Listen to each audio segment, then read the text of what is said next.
Hello, Ralph Hedges here. I've been sending out emails concerning the language of music.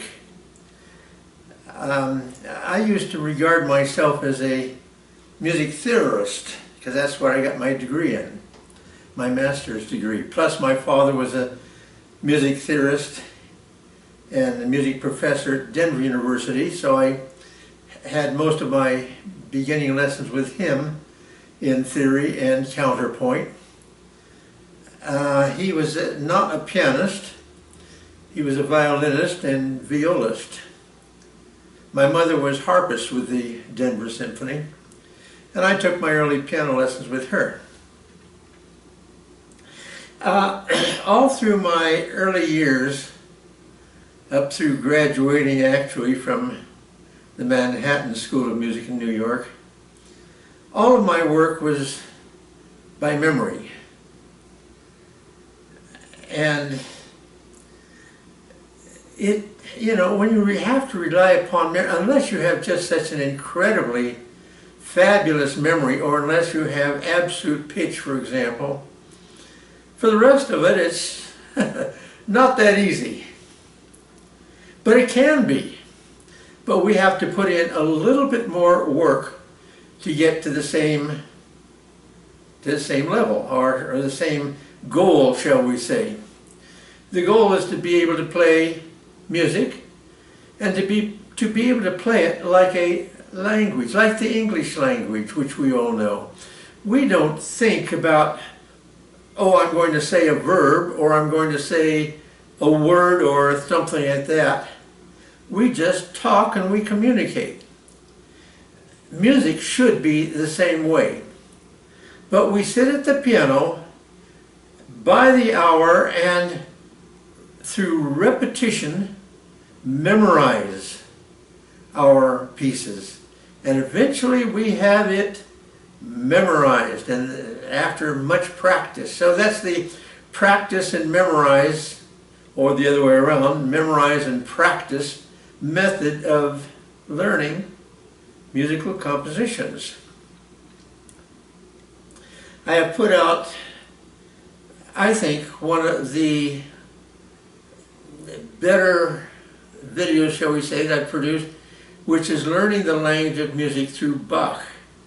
And I took the Bach C major prelude and showed how you can write it manuscript, paraphrasing it into basic chords rather than individual notes, which takes too much time. Why do that when you're just learning it? Learn what it is and so on. When you analyze something, all you're doing is finding out what the relationship is between chords, let's say. For example, you have a tonic chord, supertonic, mediate, subdominant, submediate, leading tone. These are positions within a scale. So you can do the same thing. F major, all right, G minor has the B flat, 4 has the B flat here, etc. So everything is a position within a major scale. And the major scale is whatever you determine it to be. The C major scale, the G major scale, the F sharp major scale, and so on. So everything has a position within that scale. And when you're talking about harmony, chords in other words, you're talking about using Roman numerals for them. Roman numeral 1 is tonic. Roman numeral 5 is dominant. It's a position.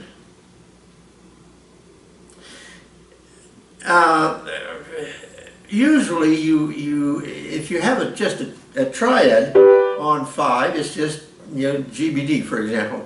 But if you have GBDF, you call it 5/7. That's a dangerous designation, because most theorists, most theory books, most teachers, and maybe all theory books and all theorists and so on, regard 5/7 as the identity for a dominant. It is not. Zero, no, nada. 5/7 is a function, again a position. 5 of the C major scale, the triad, and adding the 7th makes it into as we say, a dominant 7th. Now, not that I don't use that word, but you have to use it with a little bit of caution to know what you're talking about, which most people, and pardon me for saying so, all people maybe. Maybe I'm exaggerating, I don't know. But I've gotten to the point that I have different terms for these chords, which seems to work. And I'm trying to get used to it, and I'm not sure about it. But I sort of like it. For instance, let's say you have one note. Let's say you come to a composition that finishes and you have the dominant. And you have one note. What are you going to call that? The tonic? Of course. Well, the tonic implies a harmony. Therefore, that's a harmony. Therefore, it's a chord. So I call it a unad, or unad. I don't know. It's strange. Then you get to a particular, which you have two notes. You have a C and you have an E. Two notes. What are you going to call it? It's tonic. It's a chord. How else do you call it? Are you going to call it an interval or something? I don't know. No, of course not. I do know. No, it's a biad. B-I, like bicycle, too. Then you have, when you add the G, you have a triad. So you have a unad, you have a biad, you have a triad, and guess what? You have a quadrad. This eliminates the confusion between function and identity. This confusion is rampant and has not been solved. Now, as I mentioned before, I just passed my 87th birthday and I've been around the block a few times thinking, oh, how does this thing persist? How does it persist, for example, that the dominant has only one definition in any dictionary, music or regular dictionary. If you have a regular dictionary, say MUS for music, the fifth note of any scale. Fine, that's its position, its function. My goodness, if you can get that basic concept, you're well on your way to understanding the language of music. Now, what's its identity? Now, most people say, what's its quality? But I don't like that too much. Identity is something else.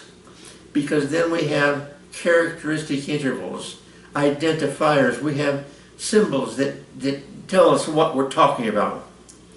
So, a major triad, what's its symbol? It's identifier. Usually the uppercase M. Some people put M-A-J to make sure, but you know, if you're really careful about it, a nice large M, capital, and then a little small m for minor. I think that pretty much does it. Let's not get too fussy about this whole thing. So you have M for major, small m, lowercase m for minor.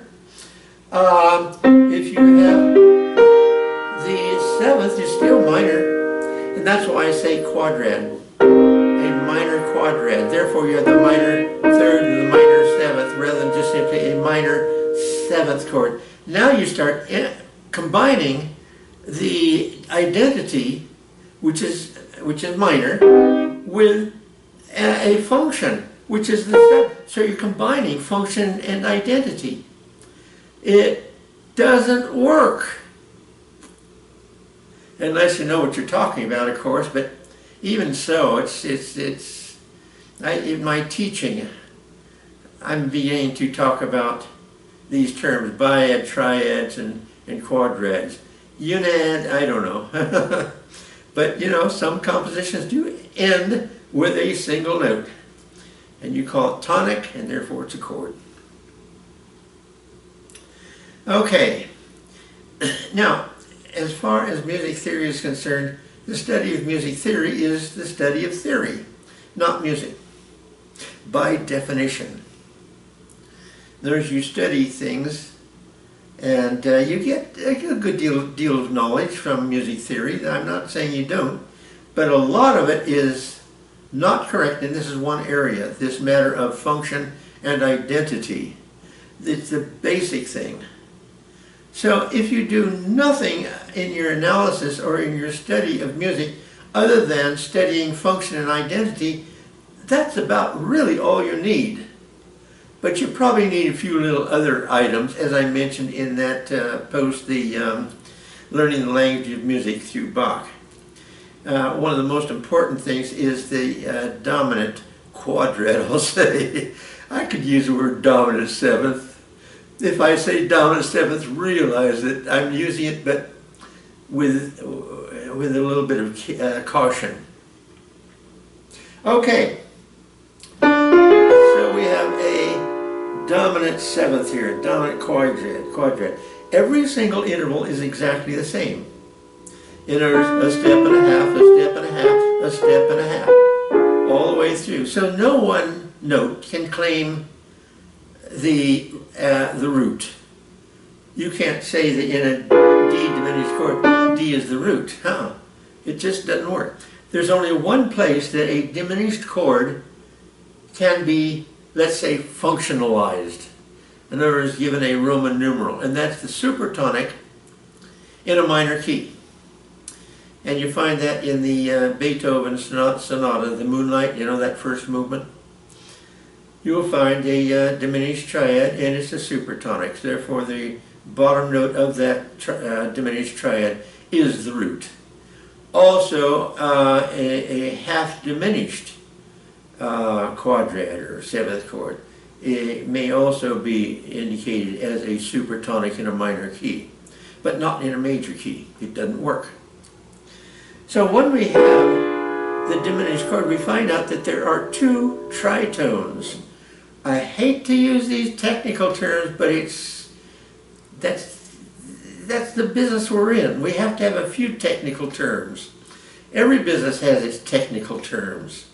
Medicine particularly. Good heavens. But anyway, tritone. 3 whole steps, or steps. So, in this area, from here, from D to A flat, is a tritone, because 1 whole step, 2 whole steps, 3 whole steps, a tritone.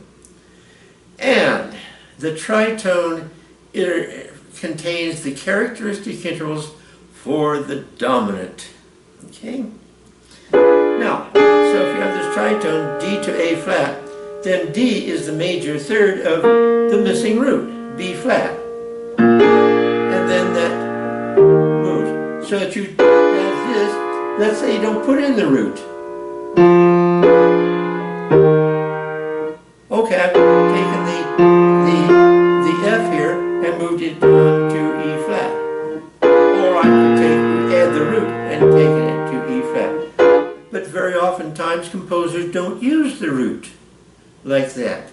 They use simply the diminished chord, but when you indicate it, it must be indicated in relation to the missing root. Now, there is the theory of the missing root. Oh, yes. And I have 3 books and 3 people that I can refer you to if you have any question about this. This was found out way back in Italy by one of the theorists there, who found out who described the theory of the missing root. The great theorist Hermann Helmholtz describes it. Not only describes it, but illustrates it acoustically. Also my teacher in the Manhattan School of Music, Ludmila Ulela. So there's 3 different references to the missing root. So I'm not talking out of my hat here or something I just made up. But you don't find these books in any contemporary theory book. You don't find anything related to these people. So everything is referred to, the diminished chord is referred to as a Roman numeral without referring to it as a missing root. When you have the missing roots, now everything becomes obvious, because now you have the regular circle progressions. 1, 6, 2, 5, 1, or 1, 4, 5, you know, whatever it happens to be. So you have now, and one of those chords, and particularly the dominant, or maybe I should say only the, but that's not true. Sometimes you will have missing roots, or roots that are delayed by a composer, and sometimes it throws people off. One very obvious illustration of that is the Debussy Girl with the Flaxen Hair.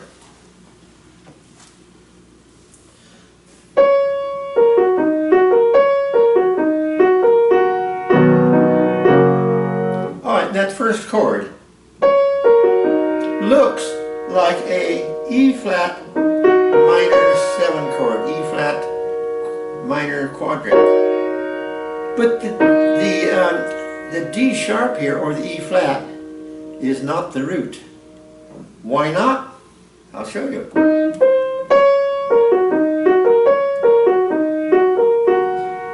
There it is. It's a G flat minor chord. A G flat, it's a major 9 chord.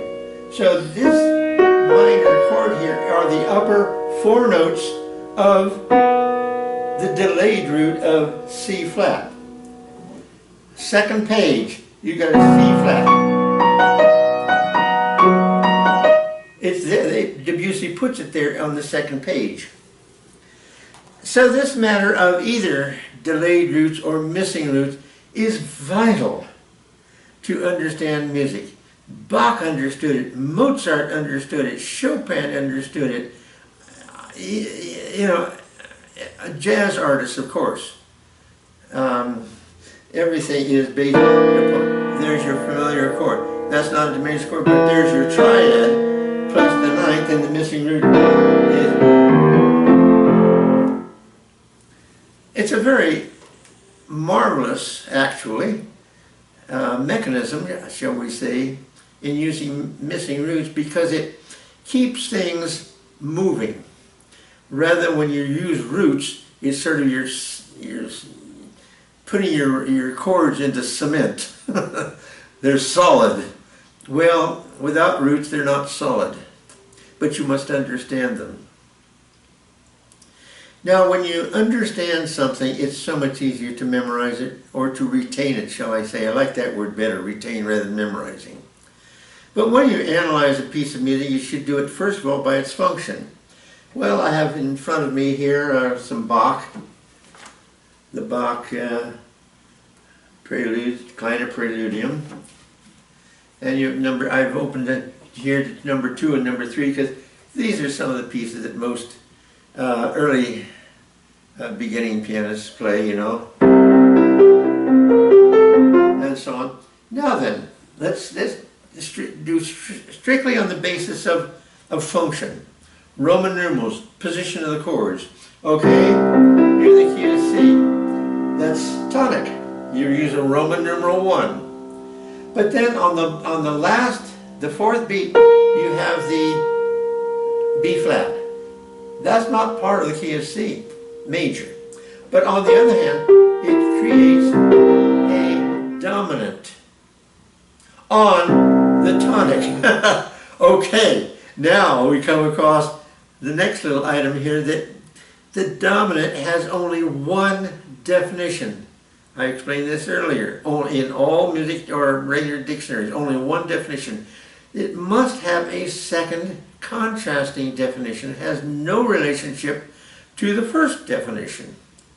To give you an example here, chair, okay, something to sit on, but then you can also use it as the head of a committee, for example, the chair. So somebody is the chair of some organization or something. That means they're the head of it. Those two definitions are totally different. They have no relationship to each other whatsoever. So we have a first definition of dominant, the fifth note of any scale. Also, the fifth note below the tonic is the fifth note, but it's the sub-fifth note, or we call it the subdominant, okay?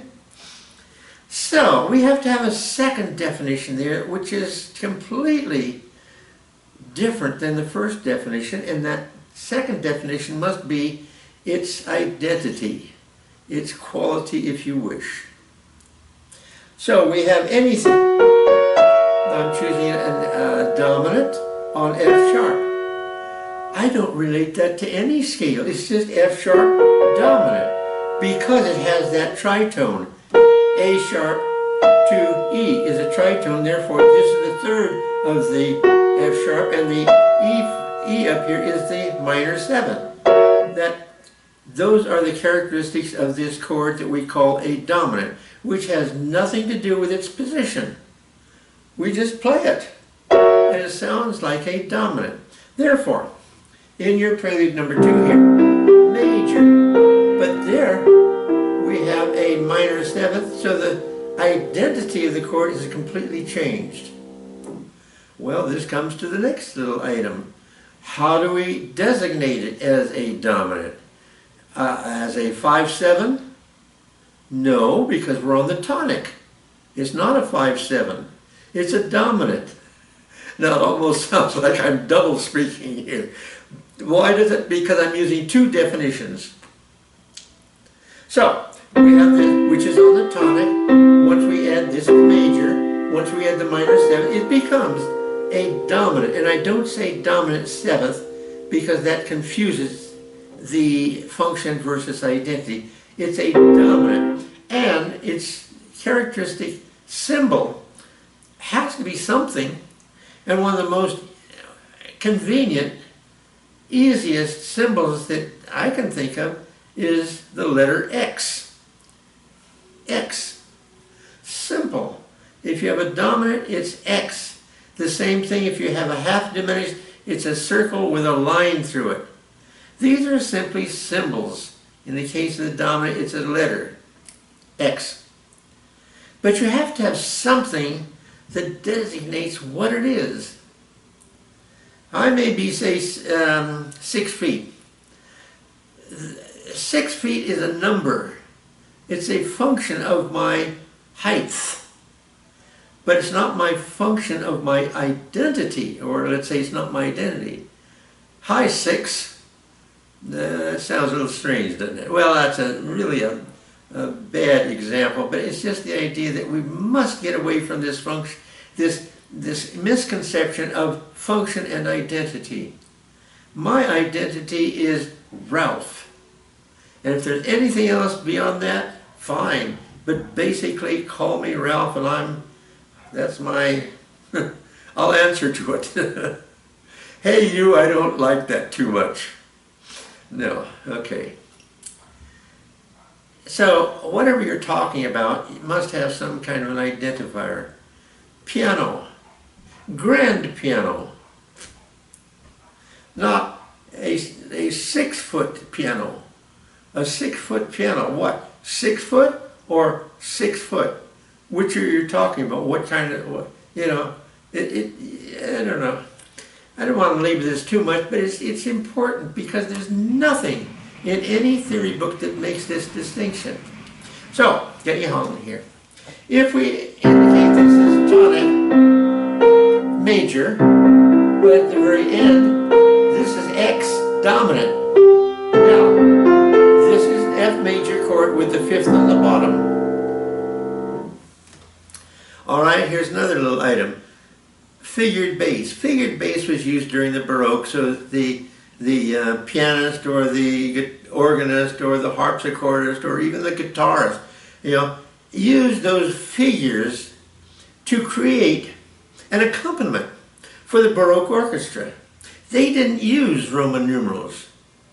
But then somewhere along the way, in the last couple of hundred years, somebody started using Roman numerals and then figured base with Roman numerals. And again, we get totally confused by this whole thing that everything melts into another thing and we don't know what we're talking about.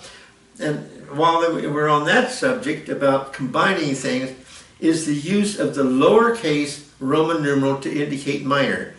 2 with a little 2 dots on top of it, you know, instead of the uppercase Roman numeral. Okay, little 2 indicates minor.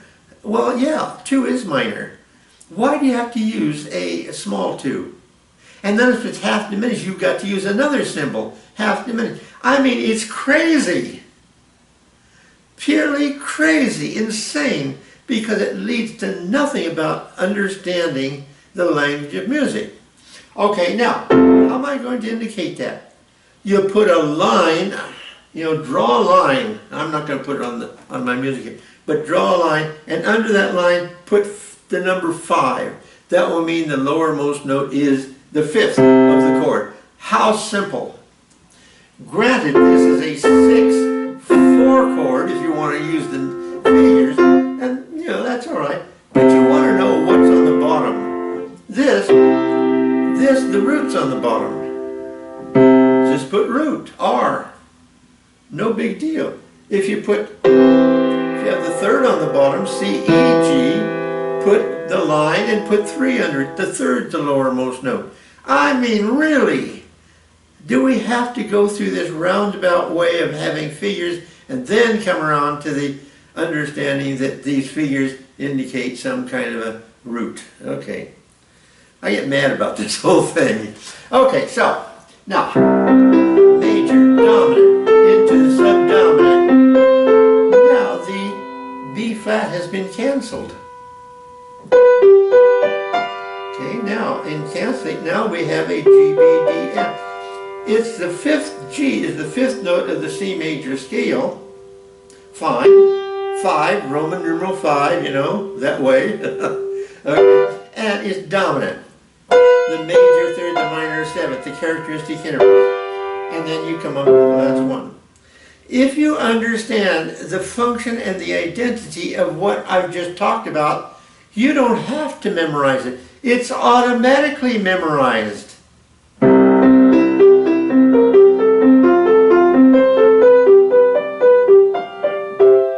And so on.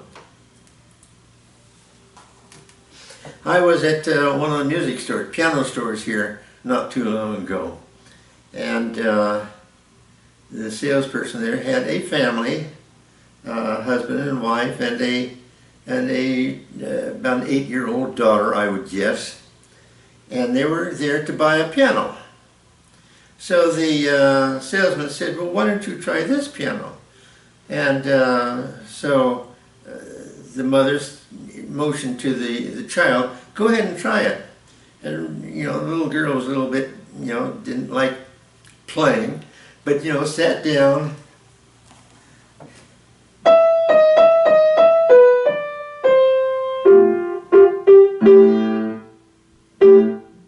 And finally she gave up. You know, this is disgusting. They don't know that it's in the key of A minor, no sharp, no flat, that you have a root A, and this is the 5th of the A minor chord. I doubt if she even knew that, because she didn't know that the A was the root.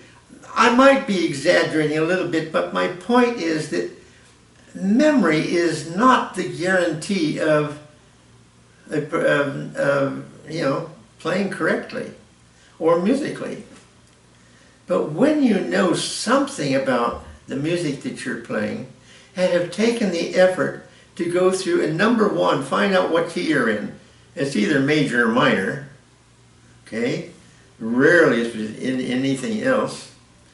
Major or minor, the key signature, of course, and then the function of the chords. And you go through and you've got to know your key circle, of course, both the full circle, the diatonic circle. Oh, I hate these theoretical words, but as I mentioned before, sometimes it's necessary. Diatonic circle, then the Roman numeral circle. If you know those 3 different types of circles, you can then apply it to a piece of music.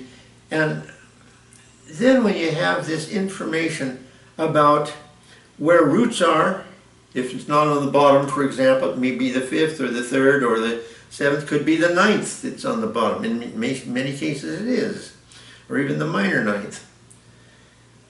So when you have this information, then you're thinking about the information, not just simply the individual notes that you're trying to not forget. You know, that's an awful thing. But forgetting is usually, you never understood it in the first place. It takes a little bit of effort to understand some of these things. And when you have a B flat, it's the minor 7th of C. Therefore, it creates a dominant identity. When you cancel the B, then it becomes the 3rd of the G dominant chord, the 3rd and the minor 7th. That sounds awfully technical, but it's so simple, it's so basic. But how many people, how many kids know that? How many teachers teach that? This is what I'm trying to do. I'm trying to get this information out so we can get away from the miserable theory manual into something that's simply that we can use, that has meaning for what we're doing. And then also, when you know some of these things I've talked about, then music takes more meaning too. You know, you might want to emphasize that minor 7th. Maybe not, it doesn't matter. The same thing in the spoken language. The verb is the dominant because it moves. Okay, so, and usually it's the verb that's emphasized. I'm going home. Going. It's a verb. I'm going home. I took a walk. Walk. You emphasize the verb. Not always, but give it a try. See what you see. Now go through any composition and mark and work to find out all your dominance functions, and that they are dominant, X, identity. Now go through your composition and work to emphasize either the chord or notes within the chord, the 3rd, the 7th, whatever it happens to be, because the 7th then will resolve into the 3rd of the next chord, you know. You get the 7th into the 3rd. Well, a little bit of improvisation. Notice that the last chord, the tonic, is quieter than the dominant, the verb. I'm putting these videos out to try to impress anybody who wants to understand a little bit more about what they're doing musically, to want this information, to want to be able to do this. Is so simple. But a theory book, I don't know how much you study out of a theory book, will not teach you anything that is in a piece of music. But this is important. This is important information. I've gathered it and worked on it for the past decades, let's put it that way. When I first started with it, I didn't have any of this information. I memorized and practiced. And pretty soon now I get to the point that now I don't memorize and practice. I study.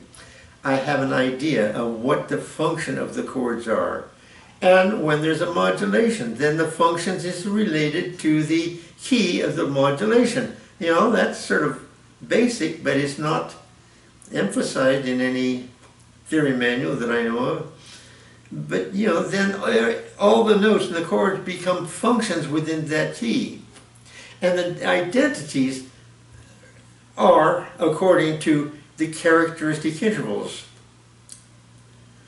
So I would like to know your opinions about this. I would like to know if you want more help, information. I don't think I can give you any much more information, but if you will go to my post, Learning the Language of Music through Bach, and the accompanying post, the rudiments, which are totally different than any rudiments that you've studied, I think you'll be able to start to understand the language of music and start having some success in doing what you're doing, and that your music will start to come more alive, and that you will be able to perform with a little bit more, shall we say, security. I don't like that too much, but with a little bit more freedom. That's better. And not be locked into this concept of memory. And I've memorized this, therefore I'm going to play this because I've really worked to memorize this. Oh goodness, I've worked so hard to memorize this. I'm making a joke out of this, but it's no joke.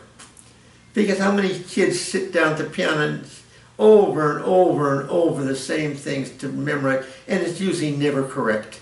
Because they have no idea what the function of what they're doing is, nor it's like the identity of the chord. And we talk about identity, we're talking about mostly ear, what it sounds like. But of course on the written page too. Okay, I don't want to belabor this thing too much, but I do want to put this in this particular post that I'm going to put out for you. So please follow me because this is important stuff. And please comment anything. I need to learn, and I need to find out who you are and what your attitudes are toward music, attitudes toward what I'm doing, attitudes toward what you have been doing, maybe you want to now change. That's a marvelous thing, and I can't change you. It's only if you want to change that change will happen. I learned that a long time ago. I want to change. I want to be better. Now there is some success possible. But somebody says, I know what I'm doing, and I've done it all my life, therefore I'm going to continue doing it. Well, forget it. Nothing will happen. So listen, enjoy your day, and of course, I hope you love your music. Talk to you later. Bye-bye.